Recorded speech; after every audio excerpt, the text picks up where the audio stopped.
ഒരൊറ്റ രാത്രി കൊണ്ട് പ്രപഞ്ചത്തിന്റെ തന്നെ ഗതി മാറ്റാൻ സാധിക്കുമോ? ശരിക്കും സാധിക്കും. അങ്ങനെയൊരു രാത്രിയെക്കുറിച്ചാണ് നമ്മളിന്ന് സംസാരിക്കാൻ പോകുന്നത്. മഹാശിവരാത്രി, അതായത് ശിവന്റെ ആ മഹത്തായ രാത്രിയെക്കുറിച്ച്. ഓക്കെ, അപ്പോൾ നമുക്ക് തുടങ്ങാം. ഇതിന്റെ ഐതിഹ്യങ്ങൾ മുതൽ ഇന്നത്തെ കാലത്ത് ഇതിനുള്ള പ്രാധാന്യം വരെ നമ്മൾ വിശദമായിട്ട് തന്നെ നോക്കും. അപ്പോൾ ഇതാണ് നമ്മളിന്ന് കവർ ചെയ്യാൻ പോകുന്ന കാര്യങ്ങൾ. അപ്പം നമ്മുടെ ആദ്യത്തെ വിഷയം ശിവന്റെ മഹത്തായ രാത്രി, ഒരു പുണ്യജാഗരണം. മഹാശിവരാത്രി എന്ന പേര് കേൾക്കുമ്പോൾ തന്നെ നമുക്കറിയാം അതിന്റെ അർത്ഥം ശിവന്റെ മഹത്തായ രാത്രി എന്നാണ്. എല്ലാ വർഷവും കുംഭമാസത്തിലെ കൃഷ്ണപക്ഷ ചതുർദശി നാളിലാണ് ഈ പുണ്യരാത്രി വരുന്നത്.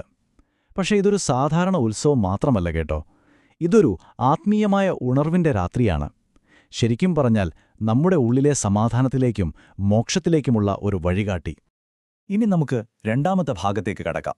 ലോകരക്ഷയ്ക്കായുള്ള ത്യാഗം, പാലാഴി മഥനത്തിന്റെ ഐതിഹ്യം. മഹാശിവരാത്രിക്ക് പിന്നിൽ ഒരുപാട് കഥകളുണ്ട്. അതിലേറ്റവും പ്രധാനപ്പെട്ട ഒന്നാണ് ഈ പ്രപഞ്ചം തന്നെ ഒരു വലിയ അപകടത്തിലായ ഒരു സമയത്ത് നടന്നത്. ത്യാഗത്തിന്റെയും ദൈവീകമായ ഇടപെടലിന്റെയും ഒരു ഗംഭീര കഥയാണിത്.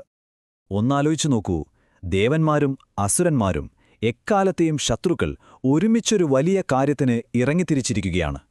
അമൃത്, അതായത് അമരത്വം നൽകുന്ന പാനീയം കണ്ടെത്താനായി പാലാഴി കടയുകയാണ്. അവരുടെ ലക്ഷ്യം ഒന്നായിരുന്നു, അമൃത്. പക്ഷേ അവിടെ അവരെ കാത്തിരുന്നത് അമൃത് മാത്രമല്ലായിരുന്നു.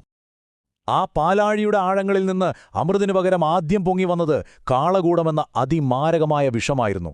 അതിന്റെ ശക്തി എത്രത്തോളം ഉണ്ടായിരുന്നെന്ന് വെച്ചാൽ ഒരു തുള്ളി മതിയായിരുന്നു ഈ ലോകം മുഴുവൻ ഭസ്മമാക്കാൻ. അപ്പോ ആര് ചെയ്യും ആ വലിയ ത്യാഗം, അല്ലേ? സ്വന്തം ജീവൻ പണയം വെച്ച് ഈ ലോകത്തെ രക്ഷിക്കാൻ ആരാണ് മുന്നോട്ടുവരിക? ദേവന്മാരും അസുരന്മാരും ഒരുപോലെ പേടിച്ചു വിറച്ചുനിന്ന നിമിഷം. അവിടെയാണ് ഭഗവാൻ ശിവന്റെ വരവ്. ഒരു നിമിഷം പോലും ആലോചിക്കാതെ ഈ ലോകത്തെ രക്ഷിക്കാനായി അദ്ദേഹം ആ വിഷം മുഴുവൻ കുടിക്കാൻ തയ്യാറായി. അതൊരു സാധാരണ പ്രവൃത്തിയായിരുന്നില്ല, അതൊരു മഹത്തായ ത്യാഗമായിരുന്നു. ഇവിടെയാണ് കഥയിലൊരു ഇൻട്രസ്റ്റിംഗ് ട്വിസ്റ്റ്. ഭഗവാൻ ശിവൻ ആ വിഷം കുടിക്കാൻ തുടങ്ങിയപ്പോൾ പാർവതീദേവി ഓടിച്ചെന്ന് അദ്ദേഹത്തിന്റെ കഴുത്തിലെ മുറുകെ പിടിച്ചു. എന്തിനാണെന്നോ? ആ വിഷം ശരീരത്തിലേക്ക് ഇറങ്ങിപ്പോകാതിരിക്കാൻ. അങ്ങനെ ആ വിഷം ശിവന്റെ കണ്ടത്തില്, അതായത് കഴുത്തിൽ തങ്ങി നിന്നു. ആ ഭാഗം നീലനിറമായി മാറി. അങ്ങനെയാണ് ഭഗവാൻ ശിവന് നീലകണ്ഠൻ എന്ന പേര് വന്നത്. അപ്പോ ശിവനുവേണ്ടി ദേവന്മാരെല്ലാം ഉറക്കമൊഴിച്ച് പ്രാർത്ഥിച്ച ആ രാത്രിയില്ലേ, അതാണ് നമ്മളിന്ന് മഹാശിവരാത്രിയായി ആഘോഷിക്കുന്നത്. ശരി, അപ്പോൾ ലോകം രക്ഷിച്ച ആ കഥ നമ്മൾ കേട്ടു. ഇനി ശിവരാത്രിക്കു പിന്നിലെ മറ്റൊരു വിശ്വാസമുണ്ട്. ഇത് പ്രപഞ്ചനാശത്തെക്കുറിച്ചല്ല, മറിച്ച് ദിവ്യമായ സ്നേഹത്തെയും ഒത്തുചേരലിനെയും കുറിച്ചാണ്. ചില വിശ്വാസങ്ങൾ പ്രകാരം മഹാശിവരാത്രി എന്ന് പറയുന്നത് സാക്ഷാൽ ശിവനും പാർവതിയും വിവാഹിതരായ ദിവസമാണ്. ഇത് വെറുമൊരു വിവാഹമല്ല, ശിവനെന്ന പുരുഷതത്വവും ശക്തിയെന്ന സ്ത്രീതത്വവും ഒന്നാകുന്നതിന്റെ ആഘോഷമാണ്. ഈയൊരു സംഗമത്തിലാണ് പ്രപഞ്ചം സന്തുലിതമായി നിലനിൽക്കുന്നത് എന്നാണ് വിശ്വാസം. ഓക്കെ, അപ്പോൾ ഈ കഥകളൊക്കെ കൊള്ളാം. പക്ഷേ ഇന്ന് നമ്മളെങ്ങനെയാണ് ശിവരാത്രി ആചരിക്കുന്നത്? എന്തൊക്കെയാണ് ഇതിന്റെ പ്രധാനപ്പെട്ട അനുഷ്ഠാനങ്ങൾ? നമുക്കൊന്ന് നോക്കാം. ഇവ വെറും ചടങ്ങുകളല്ല, മറിച്ച് നമ്മളെ ആത്മീയമായി ഉയർത്താനുള്ള വഴികളാണ്.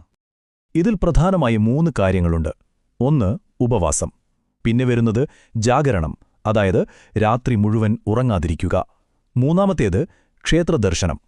ഉപവാസം നമ്മുടെ ശരീരത്തെയും ജാഗരണം നമ്മുടെ മനസ്സിനെയും ശുദ്ധീകരിക്കുമ്പോൾ ക്ഷേത്രദർശനം നമ്മളെ ഈശ്വരനുമായി കൂടുതൽ അടുപ്പിക്കുന്നു. ശരിക്കും പറഞ്ഞാൽ ഇതൊരു കംപ്ലീറ്റ് ആത്മീയ പാക്കേജാണ്. ശരി, ഇനി നമുക്ക് അവസാന ഭാഗത്തേക്ക് വരാം.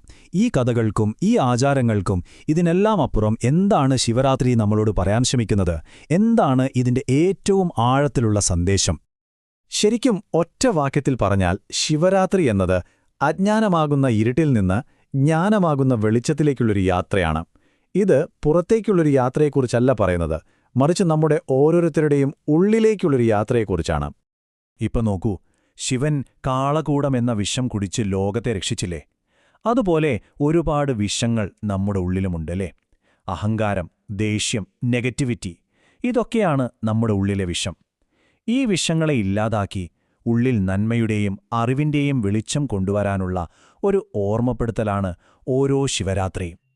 അപ്പോ ഈ ശിവരാത്രി നമുക്ക് ഓരോരുത്തർക്കും ഒരവസരമാണ്. ഒന്ന് സ്വയം ചോദിച്ചു നോക്കൂ, നമ്മുടെ ഉള്ളിലെ ഏത് ഇരുട്ടിനെയാണ് നമുക്ക് മാറ്റി അവിടെ ഒരു വെളിച്ചം കൊണ്ടുവരാൻ കഴിയുക?